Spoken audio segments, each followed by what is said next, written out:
هر محفل کې یاره ماله بیا فرمایش راشي د مخکې ورځو کې د کالج تیمو راغوښتو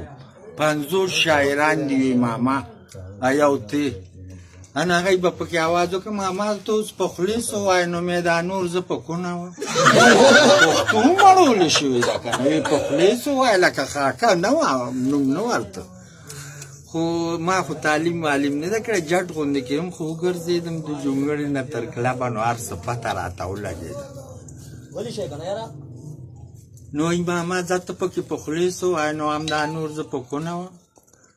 خو بس هغه خبره یې زه ورته وکړم وایي د پېښور نه یو سړی سره تعلق جوړ شوی دی او بابا نو پخوا دا یارانې به ډېرې مضبوطې یا رشتې به پکې وشوې چې دوست به شو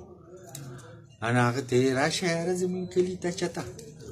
او ډېر مزېدار علاقه ده چکر به هغه ورته وي درځم پېښور ته چې به خلک ته نو خلک به له خپل ماسخوتان راغی تپوس وکړي مشران هغوی به یې پلانې پېښور ته ځي اوس امریکې لندن نه راشي پته نه لګي منزل لنډ شه ما خو ساده وه خو نو دوستانې ورسره چې خبره ګرړېږي نو وورېږي نو بابا خپله ښځه را روانه کړه ویې زه چې ځو نن هغه سره انو راغلي دي صحابی ته چې راغلي تپوس یې کړی د هغه د مکان نو چا ورته کور خو نو موبلیل خو نه وي هغه مال اوس خو په موبلیل یې اشاري انو بس هغه کره ور دننه شوي دي دا خوشحاله شو چم ګاونډ یې راغی فلاني دي کره ده پېښور نه وي مېلمانه راغلي دي او د سره یې دوستانه وه درنه یې کړه خبره نو هغه یاره څه چلو شي چې دی چا بس کړه د پېښور دې سړي ته وایي ځه که نه چې وګورځو نو هغه ورته وایي ځه چې وګورځو یاره نو سپلای واچوو نو ښځه ورپسې راله وایي ته خو ده سره ځې خو څه چل وکړو میخه یې لنګه وه که نه وایي څه چل وکړو یې پیتي پخه که ښاریانو به پیتي نه پېژانده هغوی به راوج دال خوړل او چې دلته مینګ هم خورو نو یې بس پیتي جوړه که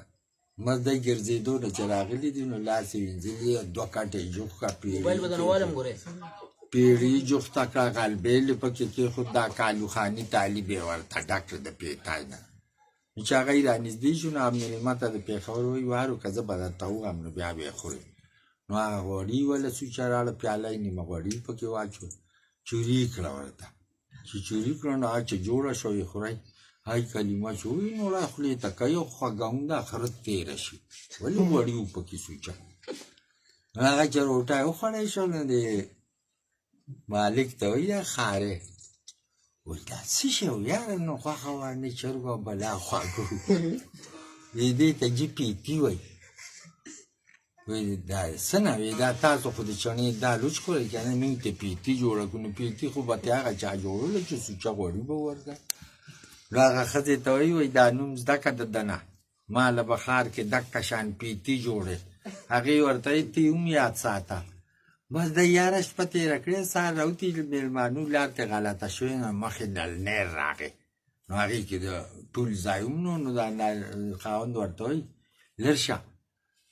زه ټوپ ومه که چېرې ما ټوپ و نو ته به ومې هغې ورته وایي زه زنانه یم وایي ما له لاسه خپې ماتئ وایي زه ته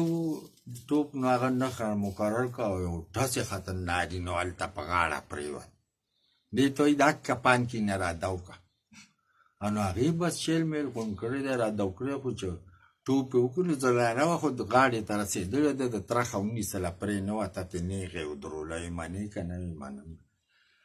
وی دا راته وایه هغه نوم درته یاد دی هغه خو دې ټوپ سره هېر شه پیتي وی تا نه وی ښځې ما نه هم دقه ټوپ سره پرې هېر شوی دی دې اوبو کې دی بډې وولې پیتي ګوري اوس پیتي کله لاسوله راځي مقدر راته لاس افضلي راته نو ده سوچ کړی چې دا خو ښځه خاوند دي لا بیا څه موري خو څه به ترې پرېوتي وړوکې ته نه دی ډوب شوی ګینې چغې به وایي که نه راشه ته ورسره لاس و نو دی نه تپوس نه که هغه ورسره داسې داسې کوي چې د دې څه یې وایي سړي ملا کار پرېښوده پېښور والا سړي دی داسې په لپه اوبو بچې که د دې نه خو پیتي جوړ کوې تا ومونته دقې پسې ګرځي نو یو شینه پیتي جوړ چې بیا شي که نه نو هغه ګوره سړی نه اوري بیا که نه وشوه یاره